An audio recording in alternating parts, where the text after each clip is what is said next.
Love for all, hatred for none. The following program is sponsored by the Ahmadiyya Muslim Jamaat, Germany.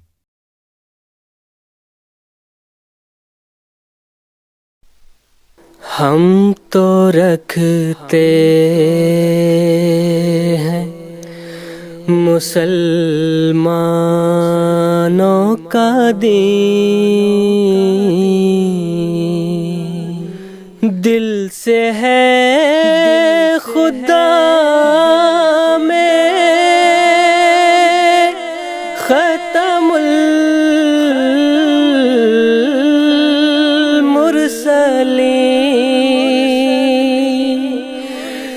دل سے ہے خدا میں ختم المرسلین،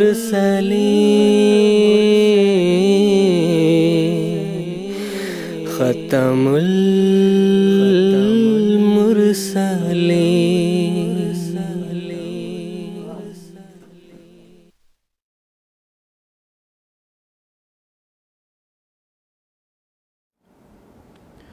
اعوذ باللہ من الشیطان الرجیم، بسم اللہ الرحمن الرحیم۔ ناظرین کرام، السلام علیکم ورحمۃ اللہ وبرکاتہ۔ ناظرین، آج 30 مئی 2026 عیسوی ہفتے کا دن ہے۔ انڈیا میں اس وقت رات کے 10 بجے ہیں اور GMT کے مطابق اس وقت سحپہر کے 4:30 بجے ہیں۔ اور ناظرین، یہ وقت ہے پروگرام راہ ہدیٰ کا۔ ناظرین، قادیان دارالمان سے اپنے لائیو ڈسکشن پروگرام راہ ہدیٰ کے 4 ایپیسوڈز پر مشتمل سیریز کے ساتھ ہم آپ کی خدمت میں حاضر ہیں۔ آج کا یہ ایپیسوڈ اس سیریز کا چوتھا اور آخری ایپیسوڈ ہے۔ اس مکمل سیریز میں ہم خلافت اسلامیہ احمدیہ کے فیضان و برکات کے موضوع پر بات چیت کر رہے ہیں۔ ناظرین، جیسا کہ آپ جانتے ہیں کہ پروگرام راہ ہدیٰ لائیو ہونے کے ساتھ ساتھ ایک انٹریکٹیو پروگرام بھی ہے، یعنی ہمارے ناظرین اپنے سوالات کے ذریعہ ہمارے اس پروگرام میں شامل ہو سکتے ہیں۔ ہم اسٹوڈیو ڈسکشن کے ساتھ ساتھ اپنے ناظرین کے سوالات یہاں اسٹوڈیو میں موجود علماء کرام کے پینل میں پیش کرتے ہیں، اور ہمارے علماء کرام اسی پروگرام کے ذریعہ ہمارے ناظرین کے سوالات کے جوابات دیتے ہیں۔ ناظرین، ہم سے جڑنے کے لیے آپ اپنی ٹیلی ویژن سکرینز پر ہم سے رابطے کی تمام تفاصیل ملاحظہ فرما رہے ہوں گے۔ آپ ہم سے ٹیلی فونز لائنز کے ذریعہ رابطہ کر سکتے ہیں، اسی طرح ٹیکسٹ میسیجز، فیکس میسیجز اور ای میل کی سہولیت بھی دستیاب ہے۔ ناظرین، آج کے ایپیسوڈ میں علماء کرام کا جو پینل یہاں اسٹوڈیو میں خاکسار کے ساتھ موجود ہے، میں سب سے پہلے اس کا تعارف کروا دیتا ہوں۔ محترم مولانا منصور احمد صاحب مسرور اور محترم مولانا کے طارق احمد صاحب آج کے اس ایپیسوڈ میں خاکسار کے ساتھ شریک گفتگو ہوں گے۔ میں ہر دو حضرات کا خیر مقدم کرتا ہوں۔ ناظرین، خلافت احمدیہ اس وقت دنیا میں امن، محبت اور بھائی چارے کا وہ واحد مینار ہے جو نسل، رنگ اور زبان کے فرق کو مٹا کر ایک عالمگیر خاندان تشکیل دے رہا ہے۔ حضرت خلیفۃ المسیح الخامس ایدہ اللہ تعالی بنصرہ العزیز کی رہنمائی میں جماعت احمدیہ پوری دنیا میں اسلام کی حقیقی اور پرامن تعلیمات پھیلا رہی ہے، جو اس بات کا ثبوت ہے کہ حقیقی کامیابی صرف اور صرف خلافت کے سائے تلے ہی ممکن ہے۔ ناظرین، اس مختصر سی تمہید کے بعد خاکسار آج کے ایپیسوڈ کا سب سے پہلا سوال محترم مولانا منصور احمد مسرور صاحب سے پوچھنا چاہتا ہے کہ عہد خلافت خامسہ میں ہونے والی ترقیات کے بارے میں ہمارے ناظرین کو کچھ بتائیں۔ جزاکم اللہ۔ بسم اللہ الرحمن الرحیم۔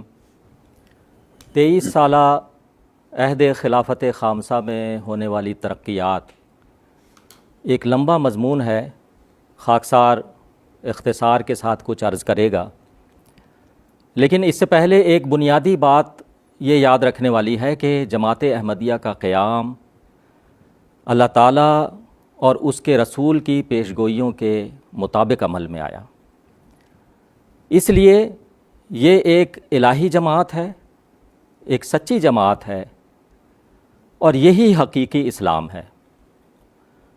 اور اسلام کا پوری دنیا میں غلبہ اسی جماعت کے ساتھ وابستہ ہے۔ تو کہنے کا مدعا یہ ہے کہ جس جماعت کے ساتھ اسلام کا غلبہ وابستہ ہے تو وہ جماعت ترقی نہیں کرے گی تو کیا کرے گی؟ اور جب سے یہ جماعت قائم ہوئی ہے مسلسل ترقی کر رہی ہے، اور ہر دن جو اس پر سورج طلوع ہوتا ہے وہ اس کی ترقیات کی خوشخبری لے کر طلوع ہوتا ہے. ایک دن بھی اس کی ترقی نہیں رکی اور ایک دن بھی اس کا قدم پیچھے نہیں ہٹا. اور اگر یہ جماعت جھوٹی ہوتی، سچی نہ ہوتی، تو جس قدر اس کے مٹانے کی کوششیں کی گئی ہیں، تمام فرقوں نے مل کر اجتماعی کوشش کی کہ اس کا جو ہے نام و نشان مٹا دیا جائے، تمام علماء نے مل کر کوشش کی، یہاں تک کہ طاقتور ملکوں نے کوشش کی، لیکن اس قدر کوشش کے باوجود، لاکھ کوشش کے باوجود اس کا نہ مٹنا اور مسلسل ترقی کرتے چلے جانا، یہ اس بات کی علامت ہے کہ یہ جماعت جو ہے سچی جماعت ہے. تو یہ ایک بنیادی بات ہے جو ذہن میں رکھنے والی ہے. جہاں تک جماعت کی ترقیات کا سوال ہے، ہر لحاظ سے جماعت ترقی کر رہی ہے.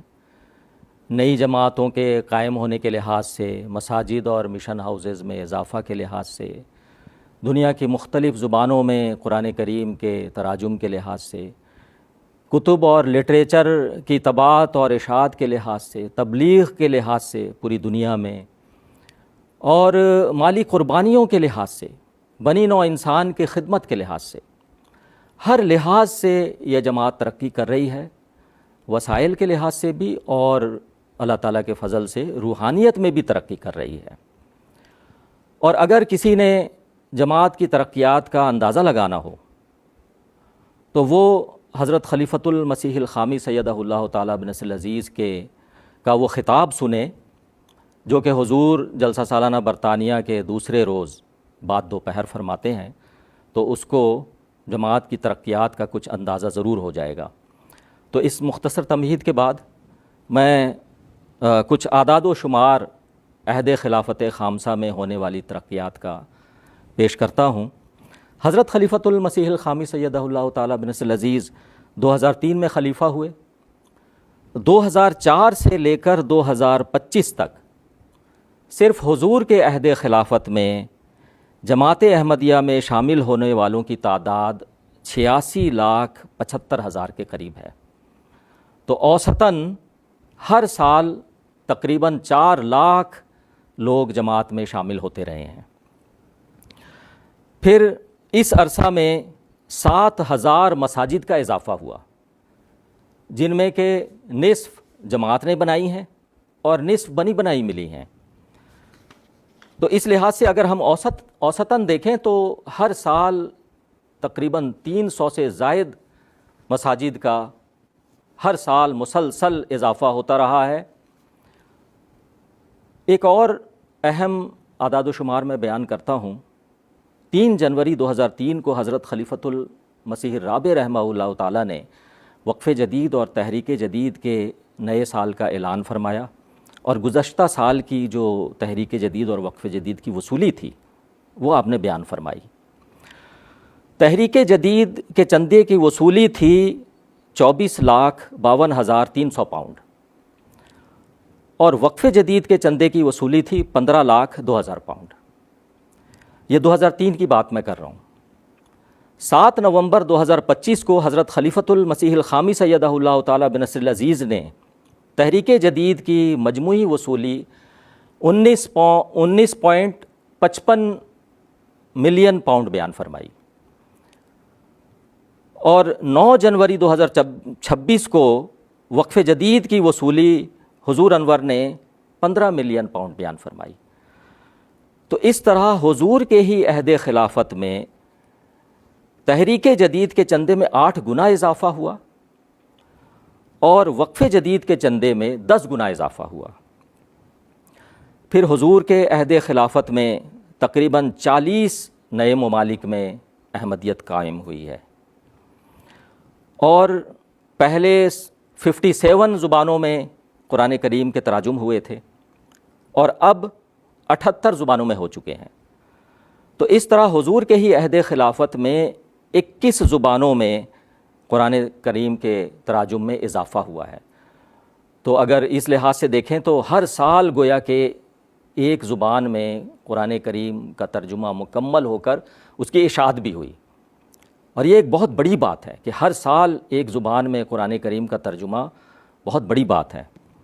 اسی طرح واقفین نو کی تعداد 2003 میں 3 کے جلسہ سالانہ میں جو اعلان ہوا تھا اس کے مطابق 26,321 تھی، اور اب 85,000 سے زیادہ ہے۔ تو گویا کہ حضور کے ہی عہد خلافت میں والدین نے 59,000 بچوں کو اسلام کی خاطر وقف کیا۔ پھر MTA انٹرنیشنل کے 16 ڈپارٹمنٹ ہیں اور 555 کام کرنے والے رات دن خدمت کر رہے ہیں، اور یہ 555 خدمت کرنے والوں میں سے 475 ایسے مرد و خواتین ہیں جو بغیر کسی معاوضہ کے خدمت کرتے ہیں، اور MTA کے 8 چینلز 24 گھنٹے پوری دنیا میں دنیا کے کناروں تک اسلام کا حقیقی پیغام پہنچا رہے ہیں۔ تو اگر صرف MTA کے کام کو ہی اگر دیکھا جائے تو یہ اتنا بڑا کام ہے اور اس قدر وسیع اخراجات کا متحمل ہے کہ کوئی جھوٹی جماعت اس قدر اخلاص کے ساتھ اور فدائیت کے ساتھ، استقلال کے ساتھ اور اس قدر اخراجات کے ساتھ یہ کام نہیں کر سکتی۔ 2015 میں حضور انور نے فرمایا تھا کہ اس پر لاکھوں پاؤنڈ خرچ ہو رہے ہیں، 10 سال پہلے فرمایا تھا حضور انور نے۔ پھر افریقہ کے 8 ممالک میں جو 373 اسکولز چل رہے تھے اب 700 ہیں، تو گویا کہ ان کی تعداد بھی ڈبل ہو گئی ہے۔ پھر ہیومینٹی فرسٹ 66 ممالک میں رجسٹر ہو چکی ہے۔ صرف گزشتہ 1 سال میں ہیومینٹی فرسٹ کے تحت 8,82,000 مریضوں کا علاج کیا گیا، 1,82,000 افراد کی مدد کی گئی، اور غزہ کے 5 لاکھ متاثرین کی مدد کی گئی۔ یہ صرف 1 سال کا فگر ہے۔ اور ہیومینٹی فرسٹ کے تحت 100 اسکولز قائم ہیں جن میں ووکیشنل اسکول بھی شامل ہیں۔ قادیان چونکہ احمدیت کا دائمی مرکز ہے، اس لیے کچھ قادیان کی ترقی پر بھی میں مختصر عرض کروں گا۔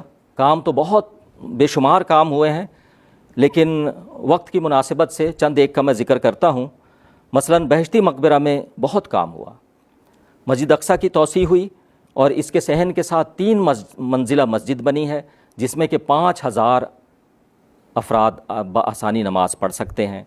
پھر دارالمسیح کے تمام مکانات کی رینوویشن کی گئی، دارالبیت اور مکان ہوشیار پور کی رینوویشن کی گئی، مکان حضرت نواب محمد علی خان صاحب اور حضرت خلیفۃ المسیح الاول رضی اللہ عنہ کی رینوویشن ہوئی، اور خلیفہ اول رضی اللہ عنہ کے مکان کے صحن میں 2 ہال بنے ہیں اور دونوں میں نمائشیں لگائی گئی ہیں۔ TI ہائی اسکول اور مدرسہ احمدیہ کی پرانی عمارات کو رینوویٹ کر کے صدر انجمن احمدیہ کے دفاتر بنائے گئے، اور جو نئی عمارات بنی ہیں وہ اس طرح سے ہیں، نشر و اشاعت کی بلڈنگ ہے، اور نشر و اشاعت کی بلڈنگ میں مخزن تصاویر اور قرآن نمائش کے بھی 2 ہال ہیں۔ پھر فضل عمر پریس ہے، نور الدین لائبریری ہے، دفتر نظارت امور عامہ اور امور خارجہ کی بلڈنگ ہے، دفتر تعمیرات کی بلڈنگ ہے، 3 منزلہ سرائے وسیم مہمانوں کے لیے ہے، 2 منزلہ وسیع ہال پر مشتمل سرائے خدمت ہے، تعلیم الاسلام ہائی اسکول کی وسیع و عریض بلڈنگ ہے، جامعہ احمدیہ کی وسیع و عریض بلڈنگ ہے، نور ہسپتال ہے، آسٹریلیا گیسٹ ہاؤس ہے، ماریشس گیسٹ ہاؤس ہے، برما گیسٹ ہاؤس ہے۔ یہ ساری بلڈنگیں جو ہیں یہ نئی بنی ہیں اور بڑی بڑی عمارتیں ہیں اور وسیع و عریض عمارتیں ہیں۔ پھر بستان احمد کے نام سے نیا جلسہ گاہ بنا، کچھ مسجدیں نئی بنیں اور کچھ کی رینوویشن کی گئی، اور دارالضیافت حضرت مسیح موعود علیہ السلام کی بھی توسیع کی گئی۔ تو یہ اختصار سے میں نے کچھ عرض کیا ہے، اور یہ سب کام حضور کے عہد خلافت میں ہوئے ہیں، اور قادیان دارالامان اب پہلے والا نہیں رہا، مکمل بدل چکا ہے۔ تو یہ اختصار سے میں نے کچھ عرض کیا ہے۔ جزاکم اللہ تعالیٰ حسن الجزا۔ اسی تسلسل میں خاکسار کا اگلا سوال محترم مولانا کے طارق احمد صاحب سے یہ ہے کہ دنیا کے جو خطرناک حالات ہیں اس کے درمیان میں سیدنا حضرت خلیفۃ المسیح الخامس ایدہ اللہ تعالی بنصرہ العزیز کی جو قیام امن کے لیے جو مساعی ہے اس کا کچھ تذکرہ کرنے کی درخواست ہے۔ جزاکم اللہ تعالی احسن الجزا۔ اعوذ باللہ من الشیطان الرجیم، بسم اللہ الرحمن الرحیم۔ آج دنیا ایک عجیب اضطراب اور بے چینی کا شکار ہے۔ کہیں مالی بحران کی وجہ سے فتنہ و فساد برپا ہیں، تو کہیں ہم دیکھتے ہیں کہ قوم پرستی کی تحریکوں کی وجہ سے خانہ جنگی کی طرف دنیا کو دھکیلا جا رہا ہے۔ کہیں ہم دیکھتے ہیں کہ سپر پاورز اپنی طاقت کے ذریعے سے اپنے مطالبات کو منوانے کی کوشش کرتے ہیں، تو کہیں ہم دیکھتے ہیں کہ جو متاثر ممالک ہیں، جو بظاہر کمزور ہیں، وہ بھی بڑی طاقتوں کو آنکھیں دکھا رہی ہیں۔ تو دنیا میں اس وقت ایک خوف کا ماحول ہے، بے چینی کا ماحول ہے۔ تو ایسے نازک حالات میں جماعت احمدیہ کے امام حضرت مرزا مسرور احمد صاحب خلیفۃ المسیح الخامس سید اللہ تعالی بنصرہ العزیز دنیا میں امن کے قیام کے لیے کوشاں ہیں، اور اس کے لیے آپ انتھک محنت بھی سر انجام دے رہے ہیں۔ سورۃ النور میں جہاں پر خلافت کی خوشخبری مومنین کو عطا کی گئی ہے، وہاں پر خلافت کے قیام کا ایک اہم مقصد قرآن مجید میں یہ بھی اللہ تعالیٰ نے بیان فرمایا ہے کہ وَلَيُبَدِّلَنَّهُم مِّن بَعْدِ خَوْفِهِمْ أَمْنًا، کہ دنیا میں یا مومنین میں جو خوف کی حالت پیدا ہو جائے گی، خلافت کے نظام کے ذریعے سے اس خوف کی حالت کو امن کی حالت میں بدلنے کا اللہ تعالیٰ انتظامات جو ہے وہ فرمائے گا۔ چنانچہ آج ہم خلافت خامسہ کو اس آیت کریمہ کی مصداق بنتے ہوئے ہم مشاہدہ کر رہے ہیں۔ ویسے تو تفصیلات بہت زیادہ ہیں کہ حضور انور عید اللہ تعالیٰ بنصرہ العزیز کی قیام امن کی کیا کوششیں ہیں، اس کی تو تفصیلات بہت لمبی ہیں، تاہم اختصار کے ساتھ میں اہم جو کوششیں ہیں حضور انور عید اللہ تعالیٰ بنصرہ العزیز کی وہ آپ کے سامنے پیش کرنے کی کوشش کروں گا۔ سب سے پہلی کوشش تو یہ ہے کہ دعاؤں کی تحریکات اور امن کے قیام کے لیے توجہات اور روحانی اعتبار سے اور اخلاقی اعتبار سے ترقی کرنے کے لیے حضور انور عید اللہ تعالیٰ بنصرہ العزیز کی نسائیں ہیں۔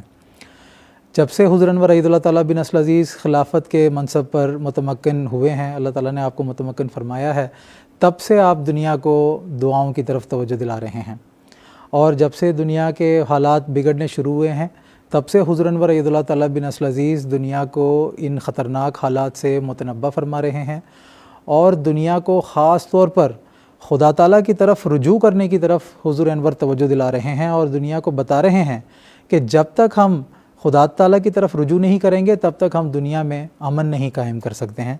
تو یہ تحریکات ہیں جو حضور انور عید اللہ تعالیٰ بنصرہ العزیز احمدیوں کو بالخصوص اور پوری دنیا کو بالعموم فرماتے ہیں، اور مختلف دنیا کے مسائل پر روشنی ڈالتے ہوئے ان کا حل بھی حضور انور ان کے سامنے تجویز فرماتے ہیں اور ان کو نصائح فرماتے ہیں۔ تو سب سے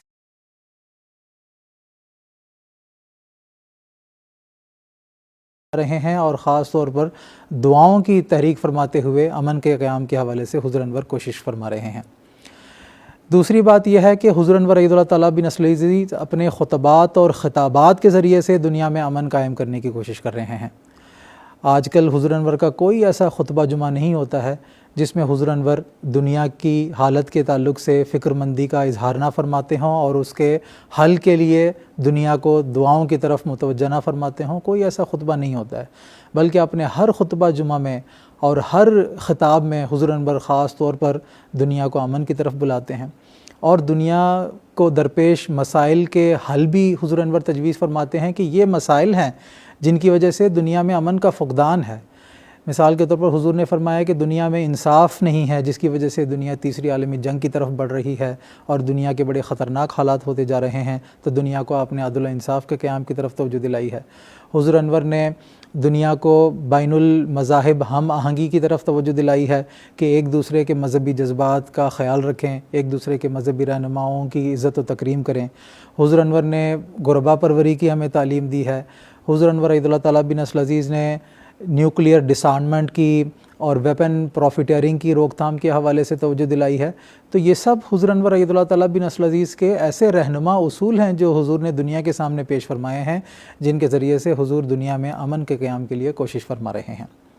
پھر حضور انور عید اللہ تعالیٰ بن نصر عزیز نے ایک پیس سمپوزیم کے موقع پر یہ بھی فرمایا کہ دنیا میں امن قائم کرنے کے لیے میں نے جو مختلف کوششیں کی ہیں اس میں سے ایک کوشش یہ بھی ہے کہ میں نے سربراہان مملکت کو امن کے قیام کے تعلق سے توجہ دلاتے ہوئے خطوط لکھے ہیں۔ چنانچہ حضور نے فرمایا کہ میں نے پوپ صاحب کو خط لکھے ہیں اور میں نے ان کو بتایا ہے کہ دنیا میں ایک بڑی تعداد ہے، سب سے بڑی تعداد لوگوں کی عیسائیت کو ماننے والی ہے۔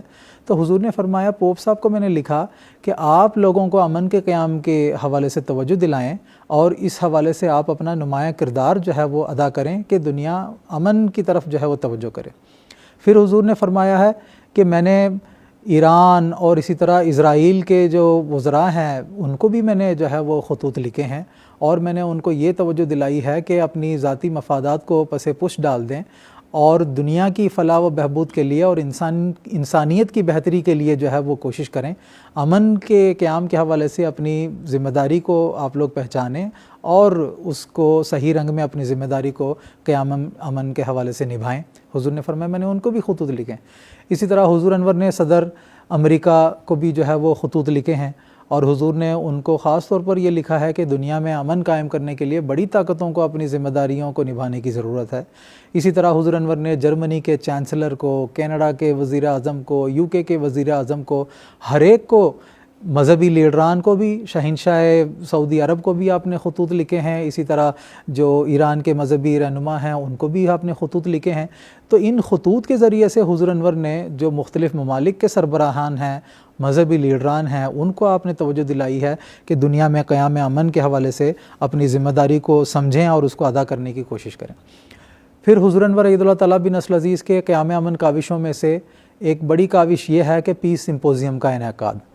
سن 2004 سے حضور انور عید اللہ تعالیٰ بن نصر عزیز نے باقاعدہ جماعت احمدیہ UK میں پیس سمپوزیم کا جو انعقاد ہے وہ شروع فرمایا اور یہ پیس سمپوزیم کا ایسا پلیٹ فارم آپ نے پیدا کیا جس میں مختلف اکیڈمیشینز کو بھی، پولیٹیشینز کو بھی، تھنک ٹینکس کو بھی، مذہبی رہنماؤں کو بھی مدعو کیا جاتا ہے اور ان سے بھی قیام امن کے حوالے سے ان کے خیالات بھی سنے جاتے ہیں اور پھر حضور انور عید اللہ تعالیٰ بن نصر عزیز کا بھی اپنا ایک کی نوٹ ایڈریس ہوتا ہے جس میں حضور پوری دنیا کو بھی اور حاضرین کو بھی قیام امن کے حوالے سے ان کی ذمہ داریوں کی طرف توجہ دلاتے ہیں۔ تو جب UK میں اس کی بنیاد پڑی تو حضور انور عید اللہ تعالیٰ بن نصر عزیز کی رہنمائی کے نتیجے میں اور حضور انور کی خصوصی توجہ کے نتیجے میں پوری دنیا میں جو ہے وہ پیس سمپوزیمز منعقد کیے جاتے ہیں۔ ہندوستان میں بھی جو بڑے بڑے ہمارے شہر ہیں، کیپٹل شہر ہیں، میٹروپولیٹن شہر ہیں، وہاں پر پیس سمپوزیم کا انعقاد کیا جاتا ہے جس میں مختلف بیک گراؤنڈ سے لوگوں کو بلایا جاتا ہے، جس میں سیاستدان بھی آتے ہیں، پروفیسرز بھی آتے ہیں، سائنسدان بھی آتے ہیں، پولیٹیشینز بھی آتے ہیں، اکیڈمیشینز بھی آتے ہیں اور وہ سب مل کر قیام امن کے حوالے سے ہماری کیا ذمہ داری ہے اور دنیا کے جو مختلف مسائل ہیں ان کے کیا حل ہیں اس کے بارے میں تبادلہ خیالات جو ہیں وہ کرتے ہیں۔ تو یہ دنیا میں امن کے قیام کے لیے ایک اہم چیز ہے جس کی حضور انور عید اللہ تعالیٰ بن نصر عزیز نے بنیاد رکھی ہے۔ اس کے علاوہ حضور انور نے احمدیہ پیس پرائز کا بھی آغاز فرمایا ہے سن 2009 میں۔ تو حضور نے فرمایا کہ دنیا میں کسی بھی سطح پر، کسی بھی لیول میں کوئی بھی انسانیت کی خدمت کر رہا ہے تو اس کی جو ہے وہ جماعت احمدیہ حوصلہ افزائی کرے گی اور اس کو ایک اعزازی امتیازی انعام سے جو ہے وہ جماعت احمدیہ نوازے گی۔ چنانچہ اس پر بھی 2009 سے سلسلہ جاری ہے اور اس سال بھی 16 مئی کو لندن میں جو ہے وہ پیس سمپوزیم منعقد ہوا ہے اور اس موقع پر ویسٹ افریقہ کے شہر بینن کے ایک دوست کو جو ہے وہ پیس پرائز جو ہے وہ دیا گیا ہے جنہوں نے اس علاقے میں نمایاں انسانیت کی جو ہے وہ خدمات سر انجام دی ہیں۔ بلکہ ہندوستان سے تعلق رکھنے والی ایک خاتون ہے سندھو تائی سبکال جن کا تعلق مہاراشٹرا پونے سے ہے، ان کی انسانیت کی خدمت کو بھی جماعت احمدیہ نے سراہا ہے، اس کو بھی جماعت احمدیہ نے پہچانا ہے کہ ہندوستان میں مہاراشٹر کے پونا شہر میں ایک خاتون ہے جو غریب بچیوں کے لیے جو بے سہارا ہیں ان کی تعلیم کے لیے اور ان کی رہن سہن کے لیے انتظامات کرتی ہیں، ان کی خدمت کو بھی جماعت احمدیہ نے قدر کی نگاہ سے دیکھتے ہوئے ان کو بھی احمدیہ پیس پرائز کا ایوارڈ جو ہے وہ گزشتہ سالوں میں دیا گیا ہے۔ تو یہ قیام امن کے لیے ایک بڑی کوشش ہے۔ اس کے علاوہ خدمت انسانیت کے میدان میں جماعت احمدیہ غیر معمولی طور پر کام کر رہی ہے. ہیومینٹی فرسٹ کی خدمات کے تعلق سے ابھی محترم مولانا منصور احمد صاحب نے بھی اعداد و شمار کی روشنی میں ذکر فرمایا ہے کہ کتنی جو ہے وہ یونیورسٹیز ہیں، کالجز ہیں، ہاسپٹلز ہیں جو جماعت احمدیہ نے قائم فرمایا ہے. اسی طرح جو پسماندہ علاقے ہیں، غریب ممالک ہیں، وہاں کے لوگوں کی زندگی بہتر کرنے کے لیے بھی جماعت احمدیہ نے خدمات سر انجام دی ہیں.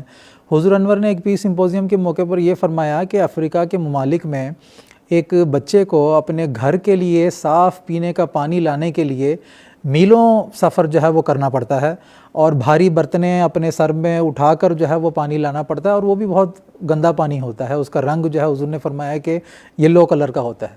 تو جب پانی لانے کے لیے میلوں سفر کرنا پڑتا ہے تو وہ جو بچے ہیں وہ تعلیم سے محروم ہو جاتے ہیں، اور جب تعلیم سے محروم ہو جاتے ہیں تو وہ پھر جو ریڈیکلائز کرنے والی تنظیمیں ہیں، جو انتہا پسند تنظیمیں ہیں، وہ ان بچوں کی برین واش کر کے اور ان کو جو ہے وہ غلط راستوں میں وہ تنظیمیں ڈال دیتی ہیں، اور اس طرح دنیا کے امن بھی خطرے میں آ جاتا ہے. تو حضور نے فرمایا کہ ان کی زندگی بہتر کرنا دراصل قیام امن کے لیے ضروری ہے. چنانچہ جماعت احمدیہ نے ایسے مختلف گاؤں کو اڈاپٹ کیا ہوا ہے، وہاں پر صاف پینے کا پانی، وہاں پر سولر سسٹم کے ذریعے سے بجلی کی فراہمی، وہاں پر سکولز کا قیام، ہسپتال کا قیام. تو اس طرح کے بنیادی سہولیات جو ہے وہ جماعت احمدیہ ان پسماندہ علاقوں میں فراہم کر رہی ہے، جن کے نتیجے میں دنیا میں قیام امن کے حوالے سے خلافت احمدیہ کی قیادت میں کوششیں جو ہیں وہ ہو رہی ہیں. اسی طرح حضور انور اید اللہ تعالیٰ بن نصر العزیز کے دورہ جات ہیں. حضور جب سے خلافت پر متمکن ہوئے ہیں دنیا کے مختلف ممالک کا حضور نے دورہ فرمایا ہے. آسٹریلیا سے لے کر افریقہ، امریکہ، ایشیا، ہر بر اعظم کا جو ہے نا وہ حضور نے دورہ فرمایا ہے. جب بھی دورے پر حضور تشریف لے جاتے ہیں تو وہاں کے جو حکمران ہیں، وہاں کے جو ڈکٹیٹریز ہیں، ان کے ساتھ حضور کی نشستیں ہوتی ہیں جس میں حضور ان کو قیام امن کے طرف توجہ دلاتے ہیں اور ان کی ذمہ داریوں کی طرف ان کو توجہ دلاتے ہیں. مختلف ممالک کے سفیروں، مختلف ممالک کے سیاستدانوں سے آپ کی ملاقات ہوتی ہے، اور مختلف دنیا کے جو مسائل ہیں، چاہے وہ دہشت گردی کے سدباب کے حوالے سے ہو، یا ماحولیاتی آلودگی کے حوالے سے ہو، یا جو اقتصادی بحران کی بات ہو، تو ہر مسائل پر حضور انور اید اللہ تعالیٰ بن نصر العزیز ان کو توجہ دلاتے ہیں اور سولوشنز بتاتے ہیں کہ یہ وہ خطرات ہیں جس کی وجہ سے دنیا کا امن جو ہے وہ اس وقت خطرے میں ہے. تو ان کے یہ سولوشنز ہیں جس کے نتیجے میں ہم دنیا میں جو ہے وہ امن قائم کر سکتے ہیں. اسی طرح مساجد کی تعمیر کے ذریعے سے بھی حضور انور اید اللہ تعالیٰ بن نصر العزیز نے فرمایا کہ یہ مساجد بھی دراصل امن کے پیغام دینے کے لیے جماعت احمدیہ کی طرف سے بنائی جاتی ہیں. تو دنیا میں کتنی مساجد بنائی گئی ہیں وہ ابھی آپ نے سنا ہے. تو وہ سب جو ہیں وہ دراصل امن کے ہی جو ہے وہ روشن چراغ ہیں، جہاں سے امن کا پیغام، امن کی تعلیم اور امن کی ضمانت جو ہے وہ دنیا بھر میں پھیلائی جاتی ہے. اسی طرح MTA کے ذریعے سے پیغام امن جو ہے وہ دنیا کے کونوں کونوں تک جو ہے وہ پیغام پہنچایا جا رہا ہے، اور دنیا کو جو ہے وہ امن کی طرف بلایا جا رہا ہے. اور کوئی ایسا خطہ نہیں ہے جہاں پر MTA ہم مشاہدہ نہ کر سکتے ہوں. MTA مختلف زبانوں میں، MTA ورلڈ الگ ہے، MTA ایشیا الگ ہے، MTA افریقہ الگ ہے، MTA عربیہ الگ ہے. ہر قوم جو ہے وہ اس سے مستفید ہو رہی ہے. تو یہ وہ کوششیں ہیں جو قیام امن کے لیے خلافت خامسہ کے بابرکت دور میں خاص طور پر جماعت احمدیہ کی طرف سے کی جا رہی ہیں، محنت کیا جا رہا ہے، اور اس کے غیر معمولی فوائد بھی ہمیں نظر آتے ہیں. اور پیس سمپوزیمز وغیرہ کے موقع پر بھی جو مختلف نمائندگان، مختلف ممالک کے نمائندگان تشریف لاتے ہیں، وہ بھی اس بات کا برملا اظہار کرتے ہیں کہ جماعت احمدیہ آج دنیا میں قیام امن کے حوالے سے ایک نمایاں کردار ادا کر رہی ہے. جزاکم اللہ تعالیٰ احسن الجزا. ناظرین، ہمارے اس پروگرام میں ایک ٹیلی فون کالر جڑ چکے ہیں. جرمنی سے محترمہ خالدہ رانا صاحبہ اس وقت ہمارے ساتھ ٹیلی فون لائن پر موجود ہے. آئیے ہم ان کا سوال سن لیتے ہیں. السلام علیکم ورحمۃ اللہ. محترمہ خالدہ رانا صاحبہ. وعلیکم السلام ورحمۃ اللہ. آپ سب کو بہت بہت سلام اور عید مبارک، اور پیارے آقا کو بہت بہت دعائیں سلام. اللہ تعالیٰ ان کی صحت تندرستی میں برکت ڈالے. میرا سوال یہ تھا کہ غیر احمدی پوچھتے ہیں ہم سے کہ جو آپ وصیت کرواتے ہیں تو اس کا بتائیں کہ اس میں کیا آپ کے پاس کوئی گارنٹی ہے کہ آپ جنت میں جائیں گے، یا کہ پھر ویسے ہی یہ آپ لوگوں سے چندہ لینے کے لیے کہا جاتا ہے؟ تو ہم اپنی جگہ تو بتا دیتے ہیں کہ یہ تو صدقہ جاریہ ہم اپنی مرضی سے دے رہے ہیں، اس میں جماعت ہم سے جبرن نہیں لیتی. تو ایک چھوٹا سا سوال اور میں پوچھ سکتی ہوں؟ ہم وقت کی رعایت سے پہلے اس سوال کو لے لیتے ہیں. جزاکم اللہ. میں محترم مولانا منصور احمد مسرور صاحب سے درخواست کرتا ہوں کہ نظام وصیت کے تعلق سے ان کا سوال ہے، اس کے بارے میں کچھ جاننا چاہتی ہیں۔ جی جزاکم اللہ۔ انہوں نے یہ سوال کیا ہے کہ غیر احمدی ان سے پوچھتے ہیں کہ آپ جو وصیت کرتے ہیں، وصیت کرواتے ہیں، تو کیا گارنٹی ہے جنت میں جانے کی؟ تو اس تعلق میں عرض ہے کہ ہر وہ موصی جو وصیت کرتا ہے اور اخلاص و وفا کے ساتھ آخر دم تک اس پر قائم رہتا ہے، تو اللہ تعالیٰ اس کے جنتی ہونے کی گارنٹی لیتا ہے۔ وصیت کا نظام خاص اللہ تعالیٰ کے حکم سے قائم ہوا، اور اللہ تعالیٰ نے بہشتی مقبرہ نام رکھا، مسیح موعود علیہ السلام نے نہیں رکھا، اللہ تعالیٰ نے رکھا بہشتی مقبرہ۔ اور اس مقبرہ میں دفن ہونے والوں کے لیے اللہ تعالیٰ نے خود ان کے لیے بہشتی کا لفظ فرمایا کہ وہ بہشتی ہیں، جنتی ہیں، اور فرمایا انزل فیہا کل رحمتین، یہ الہام ہوا مسیح موعود علیہ السلام کو کہ اس قبر پر ہر قسم کی رحمت نازل کی گئی ہے، اور کوئی ایسی رحمت نہیں جو کہ جس سے کہ ان قبر والوں کو حصہ نہیں ملا، یعنی ہر قسم کی رحمت سے اس میں مدفون ہونے والے جو ہیں وہ اس سے حصہ لے رہے ہیں۔ تو جب اللہ تعالیٰ کہتا ہے بہشتی مقبرہ، اور اللہ تعالیٰ کہتا ہے کہ اس مقبرہ میں دفن ہونے والے بہشتی ہیں، اور اللہ تعالیٰ فرماتا ہے کہ ہر قسم کی رحمت سے یہ مدفون ہونے والے حصہ لے رہے ہیں، تو پھر اللہ تعالیٰ کی بات کو چھوڑ کر پھر کس کی بات پہ یقین کیا جائے؟ اللہ تعالیٰ کی گارنٹی کو چھوڑ کر پھر کس کی اور گارنٹی جو ہے ہو سکتی ہے؟ اور دوسری بات یہ ہے کہ قرآن کریم میں اللہ تعالیٰ فرماتا ہے ان اللہ اشتری من المؤمنین انفسہم واموالہم بان لہم الجنہ، کہ اللہ تعالیٰ نے مومنین سے ان کی جانیں خرید لی ہیں اور ان کے اموال خرید لیے ہیں کہ اس کے بدلہ میں ان کے لیے جنت ہے۔ تو اللہ تعالیٰ خود یہ وعدہ فرما رہا ہے کہ مالی قربانی کے نتیجہ میں وہ جنت عطا کرے گا۔ تو وصیت کا نظام کیا ہے؟ مالی قربانی ہی ہے، اور ایسی ویسی مالی قربانی نہیں ہے، کوئی چھوٹی موٹی مالی قربانی نہیں ہے، بہت ہی عظیم الشان مالی قربانی ہے۔ جو وصیت کرتا ہے وہ کم سے کم یہ وصیت کرتا ہے کہ میں اپنی پوری زندگی کی آمد کا 10واں حصہ مرتے دم تک ادا کروں گا، اور مرنے کے بعد کل جائیداد کا 10واں حصہ، اور زیادہ سے زیادہ تیسرا حصہ 1/3۔ جو 1/3 کی وصیت کرتا ہے تو وہ پوری زندگی اپنی آمد کا تیسرا حصہ ادا کرتا ہے اسلام کی تبلیغ اور اشاعت کی خاطر۔ بہت بڑی قربانی ہے، تیسرا حصہ پوری زندگی مسلسل ادا کرنا۔ بہت سارے تیسرے حصے کے بھی موسی ہیں، اور مرنے کے بعد یا اگر وہ چاہے زندگی میں دے دے کل جائیداد کا تیسرا حصہ۔ تو یہ ایسی قربانی ہے کہ وہی لوگ کرتے ہیں جنہوں نے دین کو دنیا پر مقدم کر لیا۔ تو جنہوں نے دین کو دنیا پر مقدم کر لیا اور اللہ تعالیٰ کے ارشاد کے مطابق انہوں نے مالی قربانی کی، عظیم الشان مالی قربانی کی، تو پھر اگر ایسوں کے لیے جنت نہیں تو پھر کس کے لیے ہے؟ اور مسیح موعود علیہ السلام نے یہ بھی ضروری شرط لگائی کہ نیکی اور تقوی ہونا ضروری ہے۔ اگر کوئی کہتا ہے کہ میں مالی قربانی کروں گا لیکن وہ اس میں نیکی اور تقوی نہیں ہے تو اس کی وصیت نہیں ہوگی۔ تو نیکی اور تقوی بھی شرط ہے اور عظیم الشان مالی قربانی بھی شرط ہے، تو پھر ایسوں کے لیے ہی اللہ تعالیٰ جنت کی گارنٹی دیتا ہے۔ جزاکم اللہ تعالیٰ حسن الجزا۔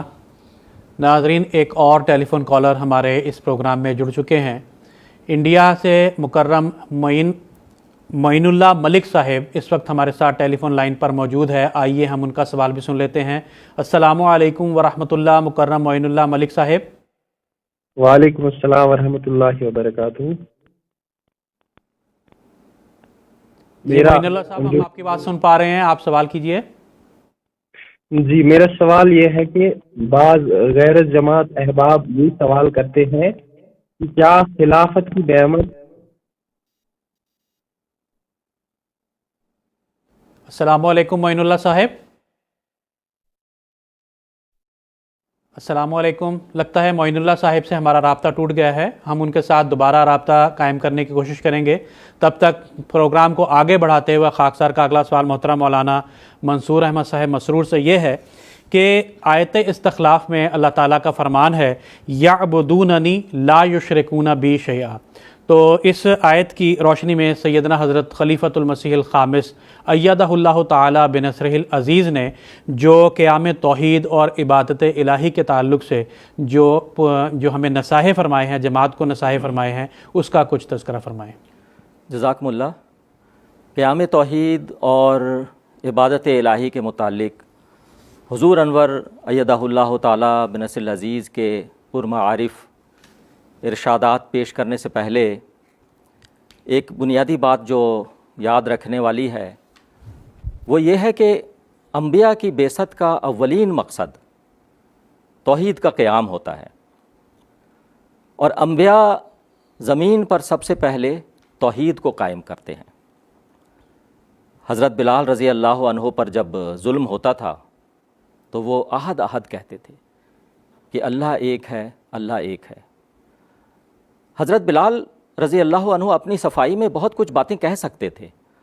مثلاً حضرت صلی اللہ علیہ وسلم ہمیں عدل و انصاف کی تعلیم دیتے ہیں, اخوت و محبت کی تعلیم دیتے ہیں, نیکی اور تقوی کی تعلیم دیتے ہیں, اور حضرت صلی اللہ علیہ وسلم پر ایمان لانے کے بعد انسان نیک ہو جاتا ہے.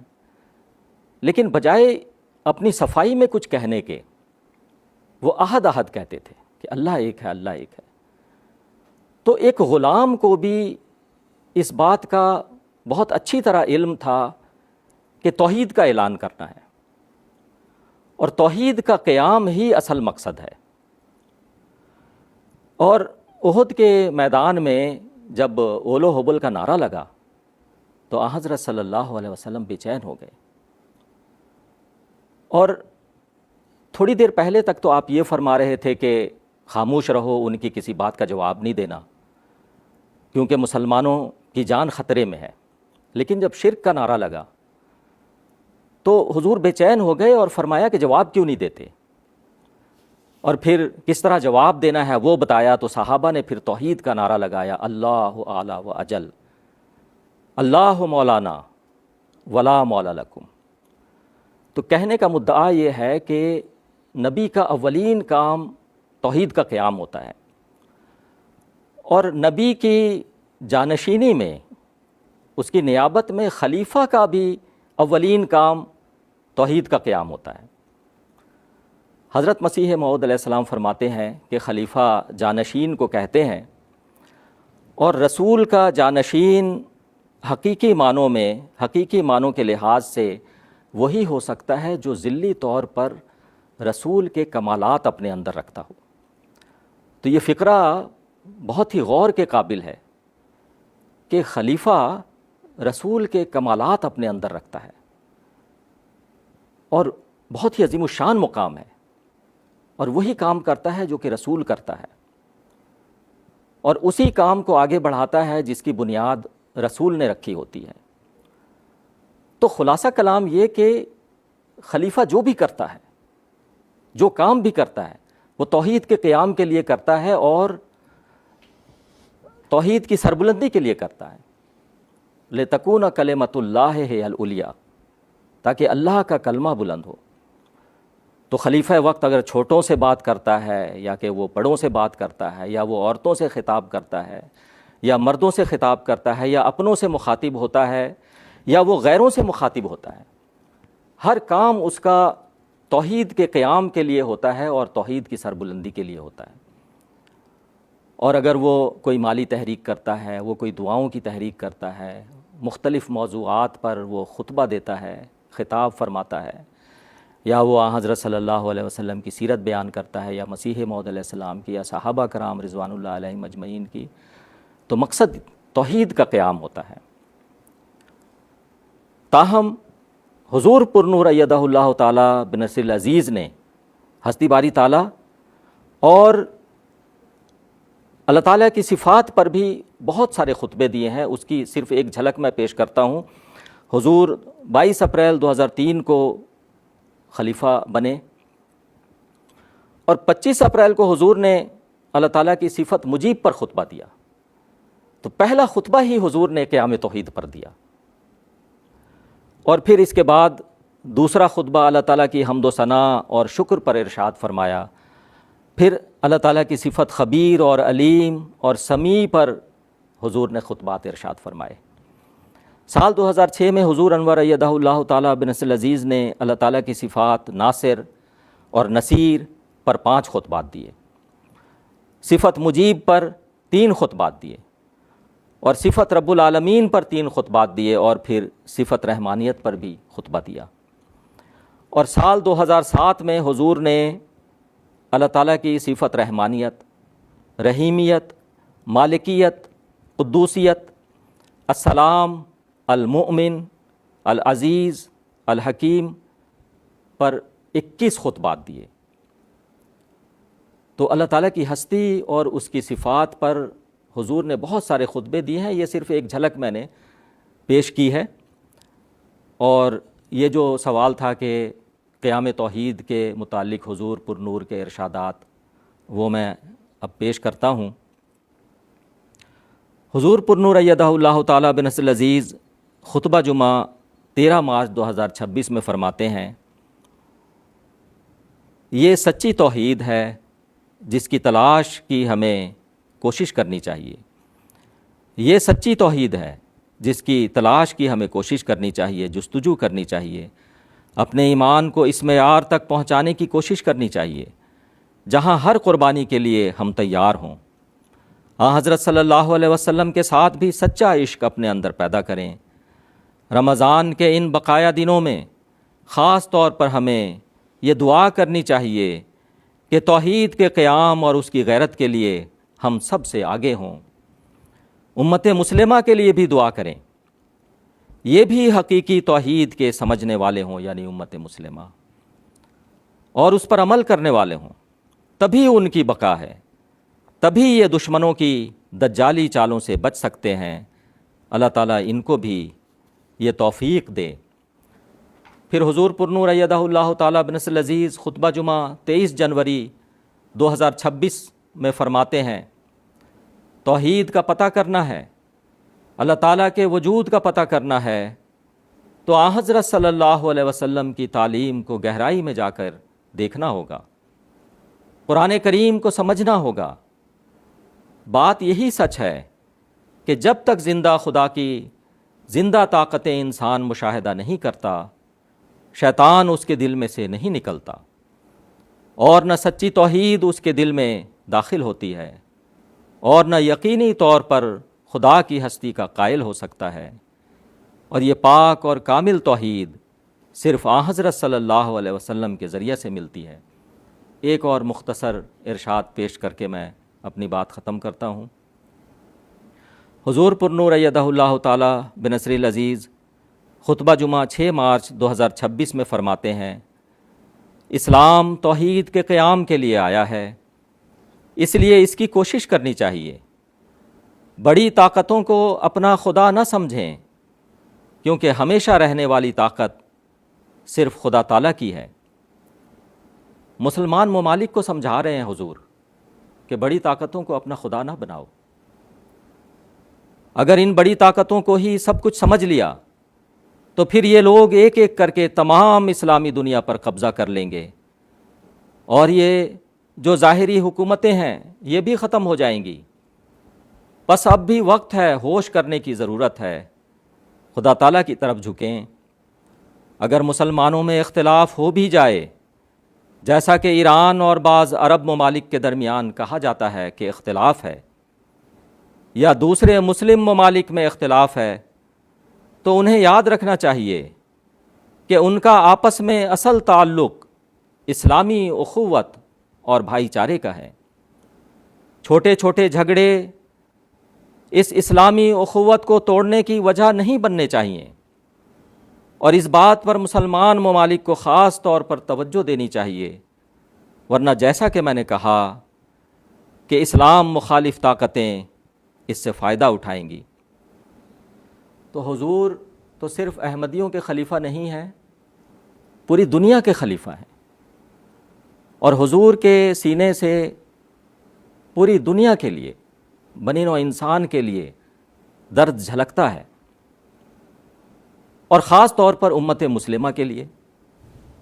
اسی لیے حضور کے خطبہ میں ہم بار بار یہ سنتے ہیں کہ جہاں حضور احمدیوں کو نصیحت کرتے ہیں وہاں مسلمانوں کو بھی نصیحت کرتے ہیں، مسلمان ممالک کو بھی نصیحت کرتے ہیں، جیسا کہ خاص طور پر اس اقتباس میں، اس ارشاد میں حضور نے مسلمان ممالک کو نصیحت کی۔ جزاکم اللہ تعالیٰ احسن الجزا۔ ناظرین، کشمیری انڈیا سے مکرم معین اللہ ملک صاحب ہمارے ساتھ اس وقت ٹیلی فون لائن پر جڑ چکے ہیں۔ آئیے ہم ان کا سوال سن لیتے ہیں۔ السلام علیکم ورحمۃ اللہ، مکرم معین اللہ صاحب۔ وعلیکم السلام ورحمۃ اللہ وبرکاتہ۔ میرا سوال اس طرح سے ہے کہ بعض غیر جماعت احباب یہ سوال کرتے ہیں کہ کیا خلافت کی نعمت سیدنا حضرت اقدس مسیح موعود علیہ الصلاۃ والسلام کی ذریت کے ساتھ مشروط ہے، یا یہ منصب آپ علیہ السلام کی ذریت کے علاوہ بھی کوئی پا سکتا ہے؟ جزاکم اللہ۔ جزاکم اللہ۔ میں محترم مولانا کے طارق احمد صاحب سے درخواست کرتا ہوں کہ اختصار کے ساتھ اس سوال کا جواب دیں۔ جزاکم اللہ تعالیٰ۔ بسم اللہ الرحمن الرحیم۔ سب سے پہلے تو میں یہ بتانا چاہتا ہوں کہ غیر احمدی حضرات کی طرف سے یہ جو سوال کیا جاتا ہے، بنیادی طور پر یہ سوال ہی غلط ہے، کیونکہ جماعت احمدیہ میں جو سب سے پہلے خلیفہ جو منتخب ہوئے ہیں حضرت مولوی حکیم نور الدین صاحب رضی اللہ تعالیٰ عنہ، وہ حضرت اقدس مسیح موعود علیہ الصلوۃ والسلام کے خاندان سے یا آپ کی ذریت سے نہیں تھے، جموں سے ان کا تعلق تھا۔ ہندوستان میں ایک معروف مشہور عالم سلسلہ بھی تھے اور حکیم بھی تھے، طبیب بھی تھے۔ تو اس اعتبار سے غیر احمدی حضرات یہ جو سوال اٹھاتے ہیں یہ بنیادی طور پر غلط ہے کہ جماعت احمدیہ میں صرف حضرت مسیح موعود السلام کے خاندان سے ہی جو ہے وہ خلیفہ بنتے ہیں، بلکہ سب سے پہلے خلیفہ جو منتخب ہوئے ہیں وہ حضرت مسیح موعود علیہ الصلوۃ والسلام کے خاندان سے نہیں ہیں۔ دوسری بات یہ جو اعتراض کرتے ہیں کہ یہ بھی بات درست ہے کہ بعد میں جو خلفاء ہوئے ہیں دوسرے، تیسرے، چوتھے اور ابھی جو موجودہ حضور انور، یہ حضرت اقدس مسیح موعود علیہ الصلوۃ والسلام کی ذریت سے ان کا تعلق ہے، تو یہ بھی کوئی اعتراض والی بات نہیں ہے، کیونکہ خلفائے راشدین کو جب ہم دیکھتے ہیں، حضور صلی اللہ علیہ وسلم کے بعد جو خلفاء ظاہر ہوئے ہیں ان کو جب ہم دیکھتے ہیں تو وہ سب بھی تو حضور صلی اللہ علیہ وسلم کے رشتہ دار تھے۔ حضرت ابو بکر صدیق رضی اللہ تعالیٰ عنہ حضور صلی اللہ علیہ وسلم کے سسر تھے۔ حضرت عائشہ حضور صلی اللہ علیہ وسلم کے زوجے میں آئی ہیں، وہ حضرت ابو بکر کی بیٹی تھیں۔ حضرت عمر بھی جو ہے وہ حضور صلی اللہ علیہ وسلم کے سسر تھے۔ حضرت عمر کی بیٹی حضرت حفصہ جو ہیں وہ حضور صلی اللہ علیہ وسلم کی زوجیت میں جو ہے نا وہ آئی ہیں۔ حضرت عثمان رضی اللہ تعالیٰ عنہ کو ذو النورین کہا جاتا ہے اس لیے کیونکہ وہ حضور صلی اللہ علیہ وسلم کے داماد ہیں، اور یکے بعد دیگرے 2 بیٹیاں حضور صلی اللہ علیہ وسلم کی ان سے بیائی گئی ہیں۔ اور حضرت علی رضی اللہ تعالیٰ عنہ بھی حضور صلی اللہ علیہ وسلم کے داماد ہیں۔ حضرت فاطمہ رضی اللہ تعالیٰ عنہ ان سے بیائی گئی ہیں۔ تو یہ جو جماعت احمدیہ کے خلفاء کے تعلق سے اعتراض کرتے ہیں وہ پھر یہ بھی دیکھیں کہ حضور صلی اللہ علیہ وسلم کے بعد جو خلفائے راشدین ہوئے ہیں ان پر بھی یہ اعتراض جو ہے وہ چسپاں ہوتا ہے۔ اور صرف یہ ہی نہیں بلکہ جو اعتراض کرنے والے ہیں پھر ان کو نبوت پر بھی اعتراض ہوگا، کیونکہ جب ہم حضرت ابراہیم علیہ السلام کو دیکھتے ہیں تو ان کے دونوں بیٹے بھی جو ہے وہ نبوت سے اللہ تعالیٰ نے ان کو سرفراز فرمایا، حضرت اسماعیل اور حضرت اسحاق، اور پھر ان کی جو آگے نسل ہے اس سے پھر حضرت عیسیٰ علیہ السلام جو ہے وہ آئے ہیں، مبعوث ہوئے ہیں، اور پھر حضور صلی اللہ علیہ وسلم بھی حضرت اسماعیل علیہ السلام کی جو ہے وہ خاندان سے جو ہے نا پھر اللہ تعالیٰ نے ان کو بھی نبی کے طور پر مبعوث فرمایا ہے۔ تو اس طرح نبوت پر بھی جو ہے وہ اعتراض ہو جاتا ہے کہ ایک ہی خاندان سے جو ہے وہ اللہ تعالیٰ نے نبی بنائے ہیں۔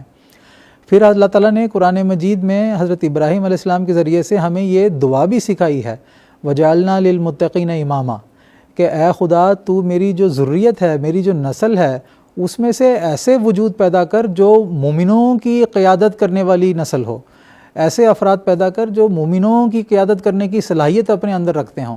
تو قرآن مجید میں یہ دعا کیوں سکھائی گئی ہے کہ جو ہے نا وہ مومنین کی قیادت بھی جو ہے وہ ہماری نسل میں سے جو ہے وہ ایسے وجود پیدا کر جن کے اندر وہ صلاحیتیں ہوں۔ تو یہ جو اعتراض کیا جاتا ہے کہ حضرت مسیح موعود علیہ الصلوۃ والسلام کی ضروریت سے ہی جو ہے وہ خلفاء بنتے آ رہے ہیں، یہ کوئی ایسا معیار نہیں ہے، ایسا کوئی پیمانہ نہیں ہے، بلکہ ہمارے عقیدے کے مطابق خلیفہ خدا بناتا ہے، اور جو سب سے زیادہ متقی، جو سب سے زیادہ پرہیزگار، اور جو سب سے زیادہ جس کا خدا تعالیٰ کے ساتھ زندہ پختہ اور مضبوط تعلق ہے، اس کو اللہ تعالیٰ خلیفہ کے طور پر جو ہے وہ دنیا میں ان کو بناتا ہے، ان کو اللہ تعالیٰ وہ مقام سے جو ہے وہ سرفراز فرماتا ہے، اور ان کو اللہ تعالیٰ خلافت کے اس منصب پر جو ہے وہ متمکن فرماتا ہے۔ تو جو اعتراض کرنے والے ہیں وہ یہ جان لیں کہ اگر جماعت احمدیہ کے خلفاء پر ان کا یہ اعتراض ہے تو پھر حضور صلی اللہ علیہ وسلم کے بعد جو خلفاء راشدین ہوئے ہیں ان پر بھی یہ اعتراض جو ہے نا وہ ہوگا، اور پھر بڑھتے بڑھتے نبوت پر بھی ان کو اعتراض کرنے والی بات بن جائے گی۔ اس لیے قرآن مجید میں بھی یہ دعا سکھائی گئی ہے کہ مومنین جو ہیں، خدا تعالیٰ کے انبیاء چاہتے ہیں کہ ان کے نسل سے بھی ایسے متقی پیدا ہوں جن کے اندر امت کو سنبھالنے کی اور اپنی جماعت کو سنبھالنے کی صلاحیت ہو، تو وہ دعا قرآن مجید میں اسی لیے خاص طور پر سکھائی گئی ہے۔ تو یہ اعتراض والی بات نہیں ہے۔ جزاکم اللہ تعالیٰ احسن الجزا۔ خاکسار کا اگلا سوال محترم مولانا کے طارق احمد صاحب سے ہی ہے کہ دنیا کے موجودہ حالات میں مسلمانوں کے باہمی اتفاق کے لیے اور اتحاد کے لیے سیدنا حضرت خلیفۃ المسیح الخامس ایدہ اللہ تعالیٰ بنصرہ العزیز نے جو نصائح فرمائی ہیں اس کے کچھ تفصیل بیان فرمانے کی درخواست ہے۔ جی جزاکم اللہ۔ بسم اللہ الرحمن الرحیم۔ جیسا کہ میں نے سورۃ النور میں جو خلافت کے تعلق سے پیشگوئی کا ذکر ہے اس کے بارے میں نے پہلے سوال کے جواب میں بھی عرض کیا تھا، تو ایک اور خلافت کی برکت اس آیت میں یہ بھی اللہ تعالیٰ نے بیان فرمایا ہے کہ وَلَيُمَكِّنَنَّ لَهُمْ دِينَهُمُ الَّذِي ارْتَضَىٰ لَهُمْ، کہ دین کی مضبوطی کا سامان بھی اللہ تعالیٰ خلافت کے ذریعے سے پیدا کرے گا۔ چنانچہ آج امت مسلمہ کے لیے اور مسلمانوں کے لیے بھی اگر وہ اسلام کو صحیح طرح سمجھنا چاہتے ہیں اور اسلام کا غلبہ چاہتے ہیں تو ان کے لیے ضروری ہے کہ وہ جماعت احمدیہ کے آغوش میں آ جائیں، زمانے کے امام کو پہچانیں، اور دنیا میں اس وقت جو خلافت قائم ہے جماعت احمدیہ کے خلافت کی صورت میں اس کے سائے تلے آ جائیں، تبھی وہ دنیا میں امن و امان کے ساتھ اور خیر و عافیت کے ساتھ رہ سکتے ہیں۔ احادیث کا جب ہم مطالعہ کرتے ہیں تو حضرت حذیفہ بن یمان رضی اللہ تعالیٰ عنہ کا ذکر آتا ہے۔ وہ ذکر کرتے ہیں کہ اکثر تو لوگ بھلائی اور نیکی کے بارے میں سوال کرتے ہیں، لیکن میں ہمیشہ جو ہے وہ برائی کے بارے میں سوال کرتا ہوں، اور اس وجہ سے میری نیت یہ ہے کہ تاکہ ہم برائی کو پہچان لیں تو وہ برائی ہمیں جو ہے وہ آ کے گھیر نہ لے، ہم اسے محفوظ رہ سکتے ہیں۔ اس لیے میں اکثر حضور صلی اللہ علیہ وسلم سے شر اور برائی کے بارے میں سوال کرتا ہوں۔ تو انہوں نے حضور صلی اللہ علیہ وسلم سے مختلف سوالات کیے کہ ابھی تو ہمارے پاس جاہلیت کے زمانے کے بعد حضور صلی اللہ علیہ وسلم کے ذریعے سے ہدایت آ گئی ہے، تو کیا اس کے بعد بھی شر کا زمانہ ہوگا؟ تو حضور صلی اللہ علیہ وسلم نے فرمایا کہ ہاں، اس کے بعد بھی ایک زمانہ آئے گا کہ شر کا زمانہ ہوگا اور لوگوں کو جہنم کی طرف جو ہے وہ بلایا جائے گا۔ تو وہ کہتے ہیں کہ اگر میں دیکھوں کہ زمانہ ایسا فتنہ و فساد کا ہو گیا ہے تو اس وقت میرے لیے کیا نصیحت ہے؟ تو حضور صلی اللہ علیہ وسلم نے فرمایا ہے کہ تلزم جماعت المسلمین و امامہم، کہ تمہارے لیے لازم ہے کہ تو جماعت مسلمین سے اپنے آپ کو منسلک کر لے اور جو ان کا امام ہے اس کا تو تابع ہو جائے۔ تو یہ حضور صلی اللہ علیہ وسلم کی نصیحت ہے تمام امت مسلمہ کے لیے کہ اگر تم فتنہ و فساد کے زمانے کو دیکھتے ہو تو تمہارے لیے لازم ہے کہ تم جماعت مسلمین کے ساتھ اپنے آپ کو منسلک کر لو اور ان کے امام کے تابع ہو جاؤ۔ تو آج اگر ہم پوری دنیا میں نظر ڈال کے دیکھتے ہیں، یہ تو واضح ہے کہ دنیا میں فتنہ و فساد برپا ہے، تو ہر مسلمان کو چاہیے کہ وہ حضور صلی اللہ علیہ وسلم کی اس تعلیم کے مطابق عمل کرے، جماعت مسلمین کو تلاش کرے اور ان کے امام کو تلاش کرے۔ تو آج پوری دنیا میں سوائے جماعت احمدیہ مسلمہ کے علاوہ اور کوئی بھی منظم جماعت پوری دنیا میں موجود نہیں ہے، اور کوئی بھی ایسی جماعت پوری دنیا میں موجود نہیں ہے جو ایک عالمگیر امام کے ہونے کا دعویٰ پیش کرے سوائے جماعت احمدیہ کے۔ اللہ تعالیٰ کے فضل سے جماعت احمدیہ ایک جماعت مسلمین کے طور پر دنیا میں قائم ہے، اور اس کا ایک روحانی سربراہ، ایک امام بھی موجود ہیں جو خلیفۃ المسیح ہیں، جس کی ایک آواز پر پوری دنیا کے احمدی اٹھتے ہیں اور اس کی ہدایت پر بیٹھتے ہیں۔ تو یہ جو صورت ہے کہ پوری دنیا کے لیے ایک عالمگیر امام جیسا کہ حدیث میں ذکر کیا گیا ہے، ہمیں سوائے جماعت احمدیہ کے خلیفہ کے کہیں اور وہ امام نظر نہیں آتا ہے۔ تو مسلمانوں کے لیے یہ غور کا مقام ہے، فکر مندی کا مقام ہے کہ دنیا میں فتنہ و فساد تو برپا ہو رہے ہیں، کیا وہ امام مہدی کی تلاش کرتے ہیں؟ کیا وہ احادیث کا مطالعہ کرتے ہیں، قرآن مجید کا مطالعہ کرتے ہیں جس میں امن کی ضمانت امام مہدی کی بعثت کے ساتھ جو ہے وہ وابستہ کر دی گئی ہے؟ تو امت مسلمہ کے لیے غور و فکر کا مقام ہے کہ امام مہدی آ چکے ہیں، حضرت مسیح موعود علیہ الصلوۃ والسلام آ چکے ہیں، انہوں نے امام مہدی اور مسیح موعود ہونے کا دعویٰ فرمایا ہے اور آپ کے حق میں نشانات بھی ظاہر ہو چکے ہیں، اور آج جماعت احمدیہ پوری دنیا میں اسلام کی حقیقی نمائندگی بھی کر رہی ہے۔ تو ان سب نشانات کو دیکھتے ہوئے، امت محمدیہ کو توجہ کرتے ہوئے اسلام احمدیت کے آغوش میں آنے کی ضرورت ہے، اور آن حضور صلی اللہ علیہ وسلم کے ارشاد کے مطابق جماعت المسلمین کی شناخت کرنے اور اس کے امام کی شناخت کرنے کی ضرورت ہے تاکہ وہ عافیت کے حصار میں جو ہے وہ آ جائیں۔ تو اب دنیا کے جو موجودہ فتنہ و فساد کی حالت ہے اور مسلم حکمران بھی موجود ہیں، لیکن اس کے باوجود دنیا میں امن قائم کرنے کے لیے ان مسلم حکمرانوں کی طرف سے کوئی مثبت رنگ میں قدم نہیں اٹھایا جا رہا ہے۔ اگرچہ دنیا میں 50 سے زیادہ مسلم ممالک موجود ہیں، لیکن ان میں آپس میں اتحاد و اتفاق نہیں ہے۔ حضور انور اید اللہ تعالیٰ بن نصر العزیز نے ان کو سب سے پہلے یہ توجہ دلائی ہے کہ ایک امت ہونے کا شعور اپنے اندر پیدا کریں۔ حضور نے فرمایا ہے کہ حضور صلی اللہ علیہ وسلم صرف توحید کے قیام کے لیے تشریف نہیں لائے تھے، بلکہ ایک امت کے قیام کے لیے بھی آپ تشریف لائے تھے۔ تو حضور نے بارہا مسلم حکمرانوں کو اور مسلم ممالک کو یہ توجہ دلائی ہے کہ تم سب ایک کلمہ کے ماننے والے ہو، تمہارا قرآن ایک ہے، تمہارا نبی ایک ہے، تمہارا کلمہ ایک ہے، تو پھر تم آپس میں ایک کیوں نہیں بن جاتے ہو؟ تم کیوں آپس میں اتحاد اور اتفاق جو ہے وہ اپنے اندر پیدا نہیں کرتے ہو؟ تو حضور نے اس کی طرف توجہ دلائی ہے۔ پھر حضور نے فرمایا قومی اور سیاسی مفادات سے اوپر امت کے مفاد کو ترجیح دینا ہے۔ بعض مسلم ممالک کو ہم دیکھتے ہیں کہ وہ اپنی علاقائی سیاست کے لیے یا دنیاوی منفعت کے لیے یا ذاتی اقتدار کو مقدم رکھتے ہیں اور امت کے جو مفاد ہے اس کو پس پش ڈال دیتے ہیں۔ تو حضور نے فرمایا کہ امت ہمیشہ مقدم ہونا چاہیے، امت کا مفاد ہمیشہ مقدم ہونا چاہیے۔ پھر حضور انور نے توجہ دلائی کہ مغربی طاقتوں پر غیر ضروری انحصار سے اجتناب کریں۔ مسلم حکمرانوں کو خاص طور پر توجہ دلائی ہے کہ جو مغربی ممالک ہیں، جو مغربی طاقتیں ہیں، ان پر اپنی ترقی کے لیے اور اپنی حفاظت کے لیے مکمل طور پر انحصار ہے۔ تو حضور نے ان کو توجہ دلائی ہے کہ تم اپنی حیثیت پیدا کرو، ان پر انحصار چھوڑ دو، کیونکہ جب ان پر انحصار تم ہو جاؤ گے تو وہ اپنی طاقت کے بلبوتے پر اپنے مطالبات تم سے منوائیں گے۔ تو حضور نے یہ بڑی پرحکمت ان کو نصیحت فرمائی ہے کہ ان پر جو مغربی طاقتیں ہیں ان پر اپنا انحصار جو ہے وہ چھوڑ دو۔ پھر حضور نے فرمایا کہ مظلوم مسلمانوں کے لیے مشترکہ آواز بلند کرنا مسلم ممالک کی جو ہے وہ ذمہ داری ہے۔ آج اس کا بھی فقدان ہے۔ اب جیسے بات ہو رہی ہے کہ خلیج میں بھی اور شرق اوسط میں بھی مختلف ممالک جو مسلمان ممالک ہیں ان پر جو ہے وہ ظلم و بربریت کا شکار ہیں وہ، اور ان مظلوم جو ہے وہ مسلمان وہاں پر موجود ہیں، لیکن چونکہ مسلمانوں میں وحدت نہیں ہے، چونکہ یہ مسلم 50 سے زیادہ ممالک ہیں، آپس میں ان کے اندر اتحاد نہیں ہے، اس لیے ان کی آواز میں بھی کوئی طاقت نہیں ہے، اور مظلوم مسلمانوں کے لیے یہ اپنی آواز بلند بھی نہیں کرتے ہیں۔ تو حضور نے فرمایا کہ مشترک کا اپنی آواز ان کے حقوق کے لیے جو ہے نا وہ بلند کرنا ضروری ہے۔ پھر حضور نے فرمایا کہ فرقہ وارانہ اور باہمی دشمنیوں کو جو ہے وہ مسلمان ممالک کو ختم کرنا چاہیے۔ پھر حضور نے فرمایا عدل و انصاف کا جو ہے وہ مسلم مملکتوں میں قیام ہونا چاہیے۔ پھر حضور انور عید اللہ تعالیٰ بن نصر العزیز نے خاص طور پر مسلم ممالک کو دعا کی طرف بھی توجہ دلائی ہے، اور حضور نے فرمایا کہ بغیر دعا کے عمل صالح جو ہے وہ تمہارے اندر پیدا نہیں ہو سکتی، اور بغیر دعا کے تمہارے اندر اتحاد بھی جو ہے وہ قائم نہیں ہو سکتا ہے۔ تو حضور نے خاص طور پر دعاؤں کی طرف بھی توجہ دلائی ہے۔ پھر حضور نے اپنے حالیہ ایک خطبے میں خاص طور پر مسلمانوں کو توحید کے قیام کے حوالے سے توجہ دلائی ہے کہ حضور نے فرمایا کہ اتحاد کی اصل جڑ ہی توحید پر ہے۔ اگر خدا تعالیٰ پر توکل ہے اور دین کو مقدم رکھا جاتا ہے تو پھر ہی مسلمانوں کی حکومتوں میں اصل جو ہے وہ حقیقی معنوں میں طاقت ہوگی، اور ان کی آواز کی بھی جو ہے وہ دنیا میں کوئی ویلیو ہوگی۔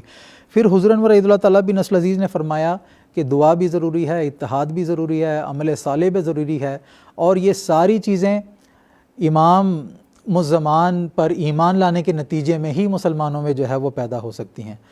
تو حضور انور عید اللہ تعالیٰ بن نصر العزیز نے ان کو دعوت بھی دی ہے مسلم مملکتوں کے کہ اس زمانے کے امام حضرت مرزا غلام احمد صاحب قادیانی مسیح موعود و مہدی موعود اور امام مہدی علیہ الصلوۃ والسلام کی بعثت ہو چکی ہے، اور قرآن مجید اور احادیث میں ان کی صداقت کے تعلق سے جو نشانیاں بیان کی گئی ہیں وہ نشانیاں بھی پوری ہو چکی ہیں۔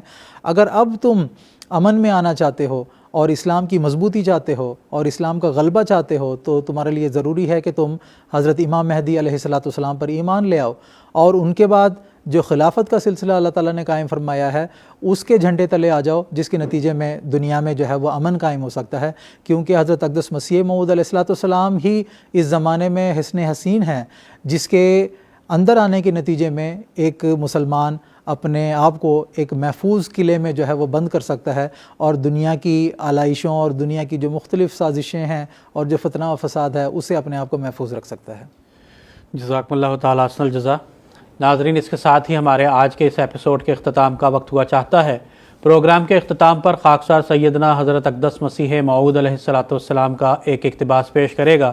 حضرت مسیح موعود علیہ الصلوۃ والسلام فرماتے ہیں، میں خدا کی سب راہوں میں سے آخری راہ ہوں اور میں اس کے سب نوروں میں سے آخری نور ہوں۔ بدقسمت ہے وہ جو مجھے چھوڑتا ہے، کیونکہ میرے بغیر سب تاریکی ہے۔ کشتی نوح، روحانی خزائن، جلد 19، مطبوعہ 2009، صفحہ نمبر 61۔ ناظرین، اس کے ساتھ ہی ہمارا آج کا یہ ایپیسوڈ اختتام پذیر ہوتا ہے۔ انشاءاللہ تعالی آئندہ کسی اور موضوع پر ایک نئی سیریز کے ساتھ آپ کی خدمت میں حاضر ہوں گے۔ تب تک کے لیے اجازت دیجیے۔ السلام علیکم ورحمۃ اللہ وبرکاتہ۔ آؤ لوگوں کہ یہی نور خدا پاؤ گے، لو تمہیں طور تسلی کا بتایا ہم نے۔ آؤ لوگوں کہ یہی نور خدا پاؤ گے، لو تمہیں طور تسلی کا بتایا